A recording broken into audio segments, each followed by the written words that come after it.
Hey everyone. Being a creative individual myself, I've always been fascinated by what it is that makes up being creative. I've always wanted to defer to the mystery. The more I look into this, the less mystery it seems to hold.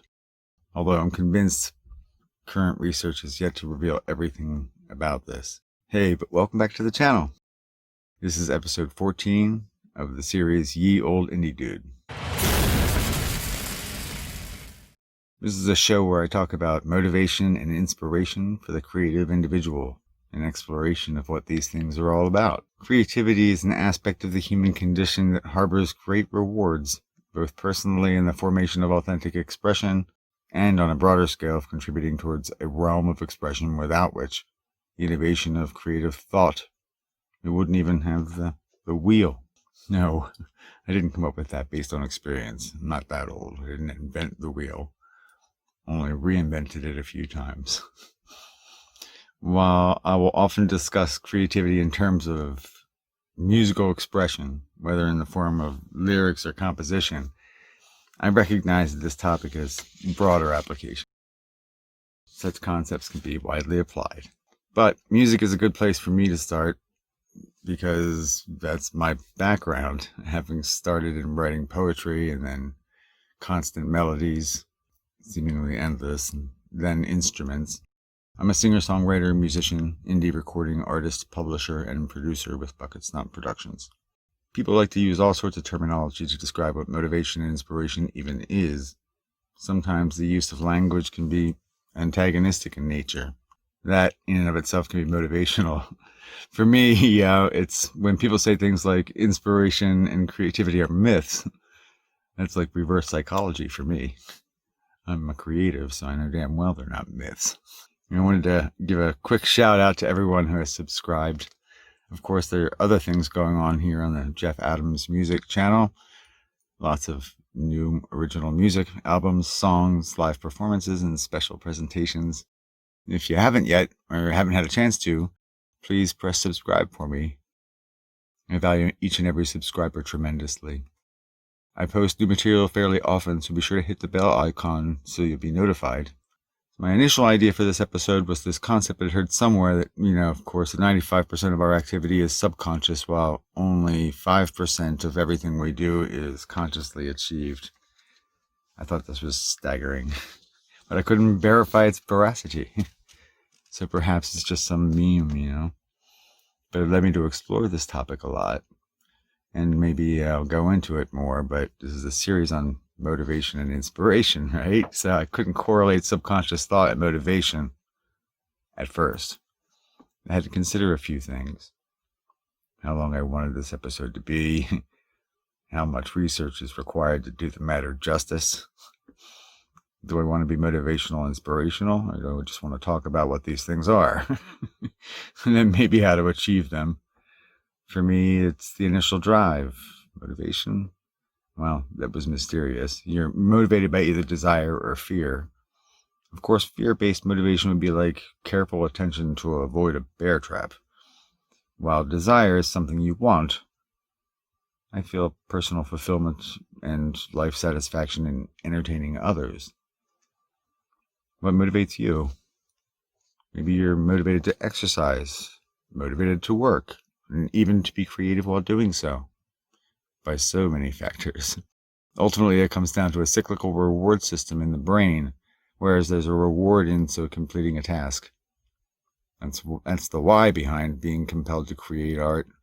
Well, whether it's physical art pieces, music, poetry, so many forms, I think these are means to ultimate expression of the human condition spanning millennium.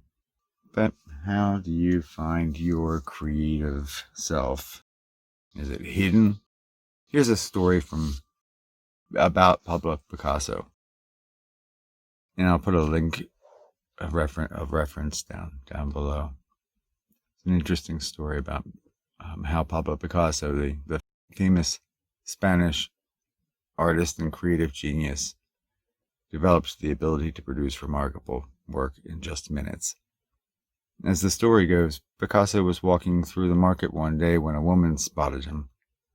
She stopped the artist pulled out a piece of paper and said, "Mr. Picasso, I'm a fan of your work. Please, could you do a little drawing for me?" Picasso smiled and quickly drew a small but beautiful piece of art on the paper. Then he handed back the paper to her, saying, "That'll be $1 million.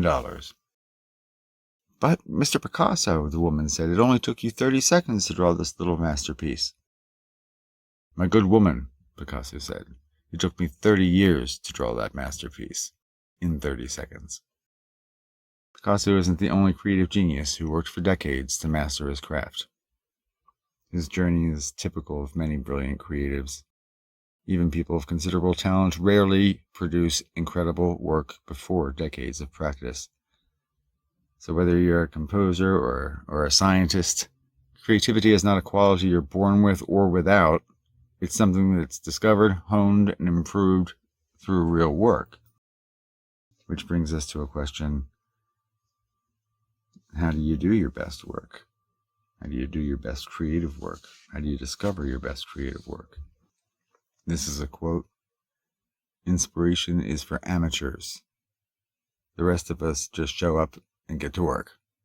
This is another quote from Kurt Vonnegut: "When I write, I feel like an armless, legless man with a crayon in my mouth."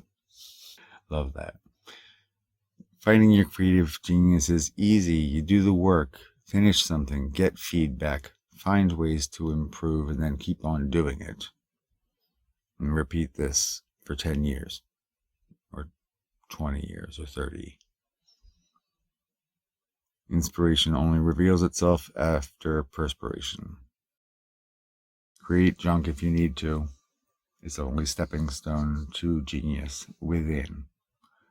Practice self-compassion. Go easy on yourself. You're your own worst critic. Believe in yourself. Franz Kafka is considered to be one of the most creative and influential writers of the 20th century, but he really spent a lot of his time working as a lawyer. How did Kafka produce such fantastic works while holding down his day job? By sticking to a schedule. He would go into his day job from 8:30 in the morning until 2:30 in the afternoon, and then eat lunch and take a long nap until 7:30 at night. He would exercise, eat dinner with his family in the evening, then begin writing around 11 p.m. for a few hours every night, and then you'd start and do the same thing again the next day. A lot of creative people do this sort of thing. It's just one example of many of people that have a routine of creativity. The work of top creatives isn't dependent upon motivation or creative inspiration, but rather it follows a consistent pattern and routine. It's at the mastering of daily habits that leads to success. I would otherwise still marvel and revel in the mystery. There is a reason behind things we can't explain, however, not knowing this reason precisely is the definition of mystery. The schedule is the system that makes your goals a reality. If you don't set a schedule for yourself, your only option then is to rely on wanton motivation. To conclude, I would not say that motivation or inspiration are unattainable, lofty goals, but attributes that can be more easily allowed through a wise use of time. If motivation comes down to desire, and you want to do something enough, you have to figure out a discipline of routine to foster the allowance of that which you desire. If you desire something, you have to work towards it. Thank you for watching. If you've enjoyed this, please be sure to press the like button and be sure to subscribe. I actually have a lot going on this channel, as I was saying earlier. This live online specials like Jeff Adams Indie Live. There's a new episode just recently. Please be sure to check back for more surprise content, and I'll talk to you next time.